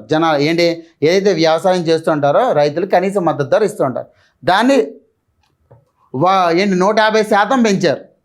150% పెంచడం వల్ల ఆ రైతుల చేతిలో ఏ రకంగా డబ్బులు ఉన్నాయి అంటే ఈ డబ్లింగ్ ఆఫ్ ఫార్మర్స్ ఇన్కమ్ అంటే రైతుల యొక్క ఆదాయాన్ని 2 రెట్టింపు చేయడం అనేది సాధించగలిగామా లేదా, ఆ సాధించడానికి తీసుకున్న చర్యలు ఏంటి, ఈ వ్యవసాయానికి సంబంధించి ఎలాంటి చర్యలు తీసుకున్నా అనేది దేని కిందకు వస్తుంది?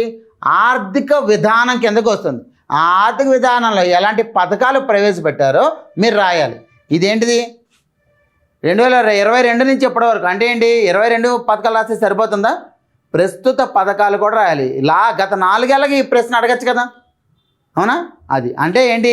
ఈ ప్రశ్న అనేది అప్పుడు అడిగినప్పుడు ఒక రకమైన ఆన్సర్ ఉంటుంది, ఇప్పుడు అడిగినప్పుడు ఒక రకమైన ఆన్సర్ ఉంటుంది. కానీ ఈ ప్రశ్న అనేది ఒక టాపిక్కి సంబంధించింది, అది గుర్తుపెట్టుకోండి. రెండోది, ప్రణాళికా సంఘం స్థానంలో ఏర్పడిన నీతి ఆయోగ్ భారతదేశంలో అభివృద్ధి ప్రణాళిక విధాన దృక్పథాన్ని మార్చివేసింది, వివరింపము. ఎప్పుడో 2015లో నీతి ఆయోగ్ అనేది స్థాపించారు. 2015లో నీతి ఆయోగ్ స్థాపిస్తే ప్రస్తుతం వరకు కూడా ఈ 10 ఏళ్లలో ఏ రకమైన చర్యలు తీసుకున్నాయి, ఏ రకమైన విధానాన్ని అవలంబించాలి? మీ అందరికీ తెలుసు ప్రణాళికా సంఘం గురించి మనం చదువుకోవాలి. ఏపీ వాళ్ళకి ఉంది, తెలంగాణలో కూడా ప్రణాళికా సంఘం గురించి చదువుకోవాలి. ప్రణాళికా సంఘం అనేది ఇప్పుడు అమల్లో ఉందా? లేదు. 2014లోనే దాన్ని తీసి పక్కన పెట్టారు. అందుకే ఇప్పుడు పంచవర్ష ప్రణాళికలు అనేవి రావట్లేదు. పంచవర్ష ప్రణాళిక రావట్లేదు, కానీ నీతి ఆయోగ్ సంస్థని ఏర్పరిచారు. అంటే దానికి దీనికి తేడా ఏంటి? పంచవర్ష ప్రణాళిక ఎలా చేస్తారు? పైన ప్రణాళిక సంఘం చేస్తే రాష్ట్రాలు కూడా అమలుపరచాలి, అంతేనా? కానీ నీతి ఆయోగ్ ఏంటి? ఎవరైతే రాష్ట్ర ముఖ్యమంత్రులు ఉంటారో అందరినీ కలుపుకొని సహకార సమాఖ్య విధానాన్ని అవలంబిస్తాయి, అవునా కదా? అంటే సహకార సమైక్య విధానం అంటే అన్ని రాష్ట్రాలని కూడబలుపుకొని ఏ రకమైన విధానాలు మనం అవలంబించాలి అనేది మాట్లాడుకుంటాయి. అంటే అర్థం ఏంటి?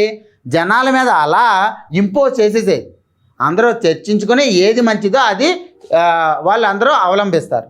అంటే అర్థం ఏంటి? విధానం అనేది మారిందా? ఆ విధానం ఏ రకంగా మారింది, ఆ దృక్పథం ఏ రకంగా మారింది అనేదే ప్రశ్న. అంటే ఏంటి? అప్పటి నుంచి ఇప్పటి వరకు 2015 నుంచి 2026 వరకు ఎలాంటి సంఘటనలు జరిగింది? గత 10 సంవత్సరాల్లో ఎన్నిసార్లు అందరు సీఎంలు మీట్ అయ్యారు? ఆ సీఎంల మీటింగ్లో ఏం మాట్లాడుకున్నారు? ఆ సీఎంల మీటింగ్ నుంచి ఎలాంటి విధానాలను అమలుపరిచారు? ఎందుకు? ప్రణాళికా సంఘం అనేది నిధులను ఇచ్చేది, కానీ నీతి ఆయోగ్ అనేది నిధులకు సంబంధమే లేదు. ఎందుకు అలాగ? ఇవన్నీ కూడా మనం ఆన్సర్లో రాస్తాం. అంటే అర్థం ఏంటి? ఇది గత 10 ఏళ్ళలో ఎన్నిసార్లు అయినా అడగచ్చా? మీకు ఏం చెప్తున్నాను అంటే ఆన్సర్స్ ఏ విధంగా డైనమిక్గా ఉండాలి అనేది మాత్రమే చెప్తున్నాను. అర్థమైందా? అది ఇలా తెలంగాణలో కావచ్చు, ఆంధ్రప్రదేశ్లో కావచ్చు, ప్రతి ప్రశ్న కూడా మీకు స్టాటిక్గానే ఉంటుంది. రాసే ఆన్సర్ అనేది డైనమిక్గా ఉండాలి. అర్థమైందా? అది తర్వాత మీకు ఎకానమీ క్లాసెస్లో ఖచ్చితంగా మీకు ఇచ్చేది ఏంటి అంటే తెలంగాణ వాళ్ళకైనా ఆంధ్రప్రదేశ్ వాళ్ళకైనా ఈ ట్రాకింగ్ షీట్ అనేది ఇస్తారు.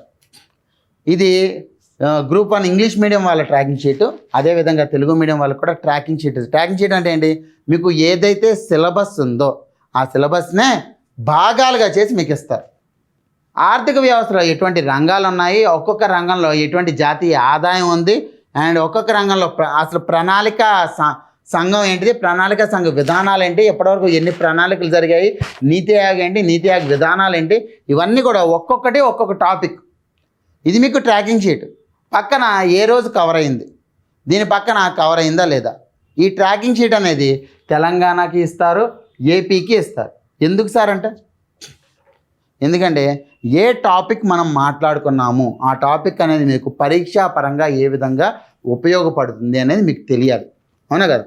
అది కూడా మీకు క్లాస్ ఇచ్చిన తర్వాత చెప్తారు. మీ క్లాసు ఎకానమీ క్లాస్ ఏ విధంగా జరుగుతుంది అంటే 3 అంచెలుగా జరుగుతుంది. మొదటిది రాసుకోకర్లేదమ్మా, ఇది మొదటిది ప్రతిరోజు కూడా న్యూస్ పేపర్ మాట్లాడుకుంటాం.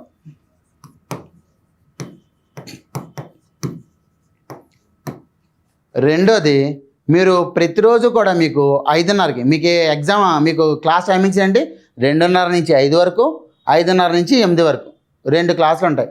5 నుంచి 5:30 వరకు ఏదైతే సమయం ఉందో ఆ టైంలో మీకు ఈ టెస్ట్ అనేది ఇస్తారు. ఒక 20 ప్రశ్నలు ముందు రోజు ఏదైతే సిలబస్ చదువుకున్నామో మనం దాని మీద ఎలాగ ప్రశ్నలు అనేవి వచ్చాయి పరీక్షలు అని చెప్పి మీకు నెక్స్ట్ డే ఇస్తారు. ఈ ప్రశ్నల్లో ఏమైనా డౌట్స్ ఉన్నాయి అంటే ఈ డౌట్స్ అనేవి మాట్లాడుకుంటాం. తర్వాత మనం ఆ అంశం గురించి మాట్లాడుకుంటాం. ఇది మనం వెళ్ళే తీరు. దీని తర్వాత ప్రతి సోమవారం నాడు మీకు శనివారం నాడు 50 ప్రిలిమ్స్ క్వశ్చన్లు 5 మెయిన్స్ క్వశ్చన్లు ఇస్తారు. మీకు ఖచ్చితంగా నేను చెప్పేది ఏంటంటే ఈ ప్రిలిమ్స్ క్వశ్చన్లు మీరు రాయకపోయినా పర్లేదు, ఎందుకంటే రోజు కూడా మీరు ప్రిలిమ్స్ క్వశ్చన్లు అనేవి సాల్వ్ చేస్తున్నారు. కానీ ప్రతి వారం కూడా ఈ మెయిన్స్ క్వశ్చన్లు మీరు ఖచ్చితంగా రాయాలి. ఈ మెయిన్స్ క్వశ్చన్లకి ఏంటి, ముందు వారం సిలబస్ అనేది నెక్స్ట్ వీక్ మీకు ఇస్తారు. ఆ సిలబస్ అనేది మీ ముందు కూర్చోబెట్టి నేను కరెక్షన్ చేస్తాను. అంటే సార్ ఈ రోజే నేను జాయిన్ అయ్యాను అప్పుడే నేను రాయాలంటే ఈ రోజు కాదు కదా, ఇప్పటి నుంచే మీరు రాయడం మొదలు పెట్టాలి. ఎందుకు అంటే ఎప్పుడు రాస్తూ ఉంటేనే మీకు ఆన్సర్ అనేది అలవాటు అవుతుంది. తెలుగు మీడియంకు ఉన్న అత్యంత పెద్ద సమస్య ఏంటిది, స్పీడ్. 15 ప్రశ్నలు మీరు రాయగలిగితే మీరు సక్సెస్ అవుతారు. ఆ స్పీడ్ని మీకు పెంచే బాధ్యత నాది. ఎకానమీ పరంగా అన్ని సబ్జెక్టుల పరంగా కాదు, ఎకానమీ పరంగా మీకు పెంచాలి అంటే ప్రతి వారం కూడా మీరు రాయాలి. ఆ రాసిన తర్వాత సోమవారం నాడు అందరికీ కలిపి ఏ రకంగా ఆన్సర్ రాయాలి ప్రతిదీ. ఎకానమీ అంటే ఏంటి, మీరు ఒక క్వశ్చన్ చూద్దాం మనం. ఈ ప్రశ్న చూడండి, మానవ పేదరిక సూచి మరియు సామర్థ్య విధానం పేదరికాన్ని మరియు ప్రజా సంక్షేమాన్ని కొలవడానికి అర్థం చేసుకోవడానికి 2 మార్గాలు క్లుప్తంగా వివరించము. ఈ రెండు అంశాలు అడిగాడు ఇక్కడ. మొదటిదేమో మానవ పేదరిక సూచి, రెండోదేమో సామర్థ్య విధానం. ఈ రెండు కూడా ప్రస్తుతం మనకి బహుమితీయ పేదరిక సూచిలో వాడుతున్నారు. ఈ బహుమితీయ పేదరిక సూచి అనేది నీతి ఆయోగ్ అవలంబిస్తుంది. దాని యొక్క బ్యాక్గ్రౌండ్ అన్నమాట ఇది. ఈ క్యాపిటల్ అప్రోచ్ ఎవరు ఇచ్చారు, అమర్త్య సేన్ ఇచ్చారు. మన భారతదేశ ఆర్థికవేత్త అయిన అమర్త్య సేన్ ఇచ్చారు. మీరు ఇప్పుడు ఏం రాయాలి ఆన్సరు, ముందు మానవ పేదరిక సూచి అంటే ఏంటి, రెండోది సామర్థ్య విధానం ఏంటి, సామర్థ్య విధానం ఎవరిచ్చారు, దాంట్లో ఉండే ఫంక్షనాలిటీ ఏంటి, దాంట్లో ఉండే క్యాపబిలిటీస్ ఏంటి, ఈ రెండు కూడా మనం చర్చించి దీనికి ఉదాహరణ రాయాలి. ఆ ఉదాహరణే బహుమితీయ పేదరిక సూచి. ఈ 3 కూడా రాసిన చివరిలో ఏమడిగాడు, పేదరికాన్ని మరియు ప్రజా సంక్షేమాన్ని కొలవడానికి అర్థం చేసుకోవడానికి 2 మార్గాలు. ఆ 2 మార్గాలే ఈ సూచి అన్నమాట. బహుమితీయ పేదరిక సూచి అనేది ఆ మార్గం. దీని గురించి పూర్తిగా రిపోర్ట్ నివేదికనే చర్చిస్తూ రాస్తాం. అప్పుడేమవుతుంది, మీరు కరెంట్ అఫైర్స్ యాడ్ చేస్తున్నారు, వాటి యొక్క నిర్వచనాలు రాస్తున్నారు, రెండింటి యొక్క సంబంధం రాస్తున్నారు. ఈ విధంగా మనం ఆన్సర్ అనేది ఎకానమీలో ఫ్రేమ్ చేసుకుంటూ ముందుకెళ్ళాలి. అందువల్ల మీరు ఎవ్రీ వీక్ రాయాలి. రాసేటప్పుడు కరెంట్ అఫైర్స్ని యాడ్ చేసుకుంటూ, కుదిరితే ఆ కరెంట్ అఫైర్స్ అనేవి భారతదేశానికి సంబంధించినవి కాకుండా తెలంగాణకి ఆంధ్రప్రదేశ్కి సంబంధించిన కరెంట్ అఫైర్స్ పెట్టుకుని మీరు రాయండి. అర్థమవుతుందా? అలా మీకు ఏంటంటే అలవాటు అవ్వాలి. మనం ప్రతి సోమవారం దానికి సంబంధించి ఉదాహరణలన్నీ కూడా మాట్లాడుకుంటాం. అదేనా, ఈ రకంగా మీకు క్లాసెస్ అనేవి ఎకానమీవి జరుగుతాయి. ఎకానమీలో మీకు కరెంట్ అఫైర్స్ ఎంత ఇంపార్టెంట్ అంటే, ఒక ప్రశ్నలో కరెంట్ అఫైర్స్ లేకుండా మీరు రాశారు అంటే మీకు 3 మార్కులు మహా అయితే పడతాయి. అదే కరెంట్ అఫైర్స్ రాస్తే మీకు 6 మార్కులు పడతాయి, 2 ఇంతలు పెరుగుతాయి. అది గుర్తుపెట్టుకోండి. మీకు మహా అయితే ఎంత 10 మార్కులకి మీకు ఎన్ని రావాలి, మహా అయితే 6 మార్కులు వేస్తాడు. ఇంకా బాగా రాస్తే 7 మార్కులు వేస్తాడు. దాంట్లో 3 మార్కులు వచ్చాయంటే సగం మార్కులు కట్ అయిపోయినాయా. ఒక ప్రశ్నలో 4 మార్కులు అంటే 15 ప్రశ్నలు 60 మార్కులు ఇంటూ 5 300 మార్కులు అయిపోయి ఎగ్జామ్ అయిపోయింది, ఇంటికి వెళ్ళిపోవచ్చు మనం. అదేనా అది. ఆ రకంగా మీరు ఆన్సర్ రైటింగ్ మీదే మనం ఎక్కువ కేంద్రీకరిస్తాము. ఎందుకంటే ప్రిలిమ్స్ పరీక్షలో మీకు ప్రతిరోజు కూడా ప్రాక్టీస్ అవుతూనే ఉంటుంది. దాని డౌట్స్ అనే నేను క్లాసు చెప్తూనే ఉంటాను. అదేనా? అది ఇది మనకి సంబంధించి ఫౌండేషన్ క్లాస్ ఆర్థిక వ్యవస్థకి సంబంధించి. ఈ ఆర్థిక వ్యవస్థలో మీకు తెలియాల్సింది ఏంటంటే మనకి కాన్సెప్ట్ ఎంత ఇంపార్టెంటో ఆ కాన్సెప్ట్కి తగ్గట్టు డేటా కరెంట్ అఫైర్స్ కూడా అంతే ఇంపార్టెంట్. ఇందాక ఏం చెప్పాను? ఆర్థిక విధానం అంటే ఆదాయ వ్యయ పద్దు, అవునా కదా? ఆదాయం ఎంత వచ్చింది, వ్యయం ఎంత అయింది ఈ సంవత్సరానికి, అది మనకి దేంట్లో ఇస్తాడు? ఆర్థిక సర్వే బడ్జెట్లో ఇస్తాడు. ఇప్పుడు అసలైన ప్రశ్న వచ్చింది. ఆర్థిక సర్వే అంటే ఏంటి, బడ్జెట్ అంటే ఏంటి చెప్పండి.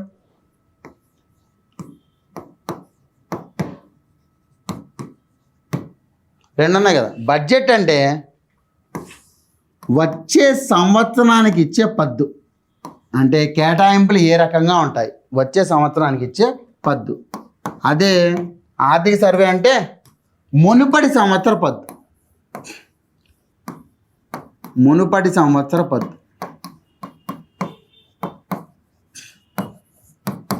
అర్థమైందా? ఈ రెండు మనకు కావాలి. ఈ రెండు ఆర్థిక సర్వే 740 పేజీలు ఉంది. ఇదంతా కూడా మీకు చెప్తాను నేను.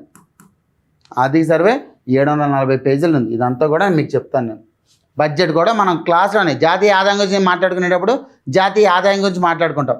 అదేవిధంగా ఆర్థిక విధానం గురించి మాట్లాడుకునేటప్పుడు ఈ సంవత్సరం ఆర్థిక విధానంలో పన్ను ఆదాయం ఎంత వచ్చింది, పన్నేతర ఆదాయం ఎంత వచ్చింది, అండ్ మూలధన ఆదాయం ఏంటిది, రుణాలు ఎంత ఉన్నాయి, ఇవన్నీ కూడా మనం మాట్లాడుకోవాలి. అంటే మీకు ఆ సర్వే అనేది క్లాస్లోనే కవర్ చేసేస్తూ ఉంటాను. అర్థమైందా? అది కేవలం సర్వేలో ఉన్న టాపిక్లు అనేవి తర్వాత ఒక 5 క్లాసులోనే ఉంటాయి. అది అర్థమైందని ఈ రకంగా ఉంటుంది అన్నమాట మనకి. అది థ్యాంక్ యూ ఎవ్రీవన్. ఈరోజు ఫౌండేషన్ క్లాస్ అది. నెక్స్ట్ రేపు ఇంకొక ఫౌండేషన్ క్లాస్ ఉంటుంది. దీంట్లో ఎకానమీ ఈ రకంగా ఉంటుంది. ఎకానమీ మాత్రం మీరు క్లాసులు మిస్ చేయొద్దు. ఎందుకంటే ఒక క్లాస్ మిస్ చేసామంటే ఆ లింక్ తెగిపోతుంది. ఎప్పుడైతే లింక్ తెగిపోతుందో తర్వాత క్లాస్ మనకు అర్థం కాదు. అది మీరు గుర్తుపెట్టుకొని మీరు రాసుకోవాలి. అర్థమైందా? అది సరే అండి. ఓకేనా? Thank you everyone. ఇది మన ఫౌండేషన్ క్లాస్. నెక్స్ట్ మళ్ళీ రేపు కూడా సేమ్ 5:30కి ఫౌండేషన్ క్లాస్ ఉంటుంది. మండే నుంచి మీకు ఫుల్ ఫ్లెడ్జ్డ్ క్లాసెస్ అనేవి 2:30 నుంచి 5 వరకు ఒకటి, 5:30 నుంచి 8 వరకు ఒకటి ఉంటుంది. అదేనా? అది ఇక్కడే ఆఫ్లైన్ ఉంటుంది, ఆన్లైన్ ఉంటుంది, రికార్డెడ్ ఉంటుంది. 3 అవైలబుల్ ఉంటాయి. ఏది కావాలంటే అది అటెండ్ అవ్వాలి. ఓకేనా? అది థ్యాంక్ యూ. ఏమైనా డౌట్స్ ఉంటే ఒకసారి అడగండి.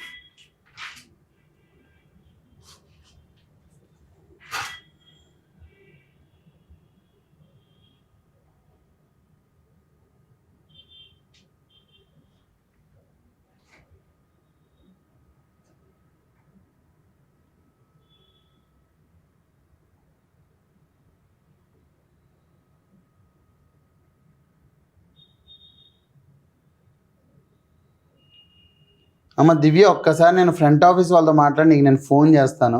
ఫోన్ చేసి నీకు ఒక క్లారిటీ ఇస్తాను ఏంటి పరిస్థితి ఏంటి అని. ఓకేనా? సరే. అది థ్యాంక్ యూ ఎవ్రీవన్.